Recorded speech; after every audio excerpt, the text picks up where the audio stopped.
আজকে এই স্পেশাল সয়াবিনের তরকারিটা কীভাবে রান্না করলাম সেটাই তোমাদের সঙ্গে শেয়ার করব। তো দেখতে থাকো পুরো ভিডিও। রান্না শুরু করার আগে আমার কিছু কাজ ছিল, তার জন্য চলে গেছিলাম ছাদে। তো ছাদে গিয়ে দেখছি আজকে ভীষণ রোদ উঠেছে, তো রোদ চমচম করছে। তো বেশিক্ষণ ছাদে দাঁড়াতেই পারলাম না, একটু চারিদিকটাই দেখে নিলাম, আমার কাজটুকু সেরে তারপরে চলে এলাম নিচে। তো নিচে এসে আমি সয়াবিন রান্নার জন্য সয়াবিনটাকে একটু গরম জলে সিদ্ধ করে নিলাম, আলু কেটে নিলাম, আর মশলা যা নেব সেগুলো মশলাগুলো রেডি করে রাখলাম।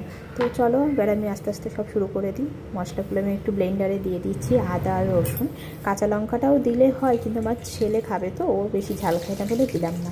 তারপরে ব্লেন্ড করে নিয়ে এসে আলুগুলো ভাজতে শুরু করলাম। আলুগুলোকে আমি একদমই বেশি রকম ভাজবো না, অল্প একটু ভেজে নেব, একটু লাল হলে তুলে নেব। আলু ভাজা তেলের মধ্যে আর একটু তেল দিয়ে আমি পেঁয়াজগুলোকে ভেজে নিচ্ছি।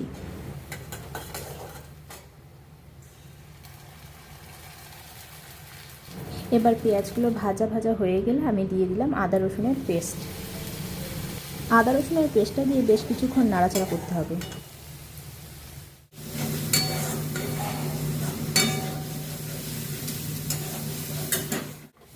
তো এবার আমার মশলা বেশ অনেকটাই হয়ে এসেছে।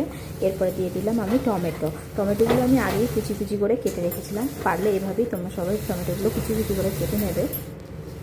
মশলাটা হয়ে গেলে আমি দিয়ে দেবো সয়াবিনটা দিয়ে বেশ কিছুক্ষণ নাড়াচাড়া করে নিতে হবে। ভালো করে একটু কষিয়ে নিয়ে আলুগুলো আবার দিয়ে দিতে হবে, যে আলুগুলো আগেই ভেজে রেখেছিলাম সেগুলোকে দিয়ে আবারও কিছুক্ষণ ভালো করে নাড়াচাড়া করে নিতে হবে।